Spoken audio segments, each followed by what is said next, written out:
आरती बब्बर, इनका सवाल है। इनके पास है central bank of India, 7600 share हैं, 40 के भाव पर इन्होंने लिया हुआ है, तो क्या करना चाहिए यहाँ से?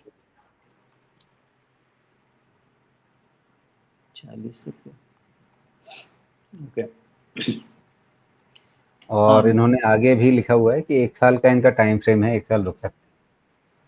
हाँ, वो बात ठीक है आरती जी, लेकिन it's not a very good situation to be in, मुझे तो यही समझ में आता है। अभी मैं आपको एक एक पॉइंट समझाता हूँ और इस चीज़ को ओके ओके ओके, ठीक है जी।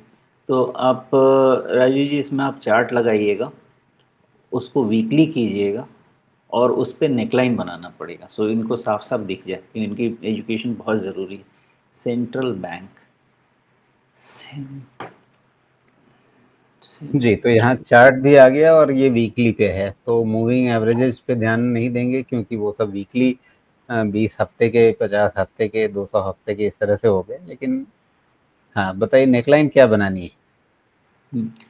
बहुत इसमें तो मुझे क्लियर नेकलाइन है और ये जब बनेगा ना तो देखिएगा क्या दिखने वाला है। एक आप लेफ्ट पॉइंट ले लीजिए, मार्च 23 का जो लो होगा 22 रुपये 25 पैसे का, जी, और दूसरा लो ले लीजिएगा 9 मई का, 9 मई का जो लो रहेगा 32.75 का।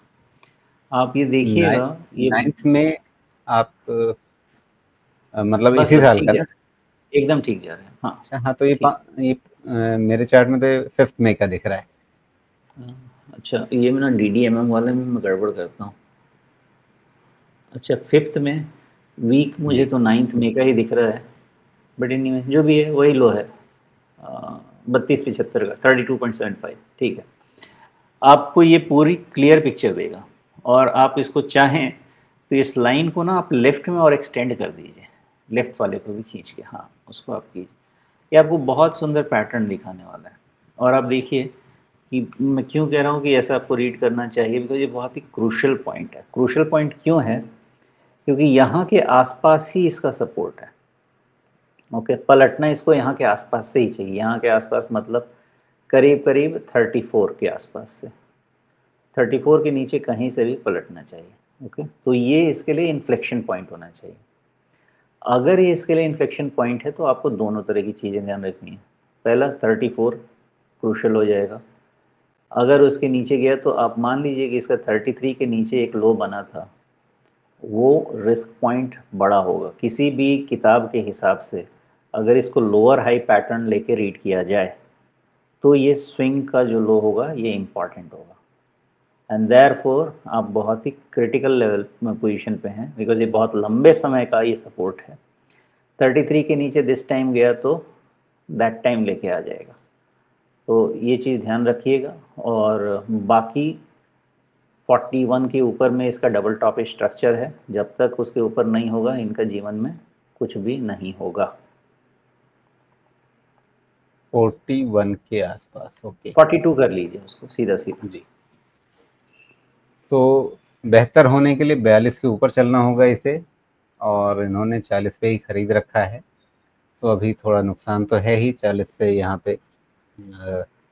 लेकिन ज़्यादा महत्वपूर्ण है कि 33 के नीचे न जाए, उसके नीचे जाना गड़बड़ हो सकता है। तो इसके हिसाब से अपनी रणनीति बनाइए आरती जी। अब थोड़ा सा कहीं ना कहीं आपके लिए रिस्क मैनेज करना आगे ज़रूरी होगा, और ख़ास तौर पे क्योंकि बैंकिंग सेक्टर पहले ही हम लोग बात कर चुके हैं, उसके लिए संभावनाएं थोड़ी सी कमज़ोर दिख रही हैं। लेकिन अगर बैंकिंग में भी जिन सपोर्ट लेवल्स की हमने बात की है पहले, अगर वहीं से चीज़ें संभलनी शुरू हो जाए तो हो सकता है कि मतलब आपके लिए भी कहानी इस चार्ट पे बेहतर होनी शुरू हो जाए। तो सतर्क रहना पड़ेगा, समय थोड़ा सा आपको देना पड़ेगा, और मतलब कंसिस्टेंट तरीके से, या कहें कि ज़्यादा सजग तरीके से आपको अभी इस पे नज़र रखनी पड़ेगी।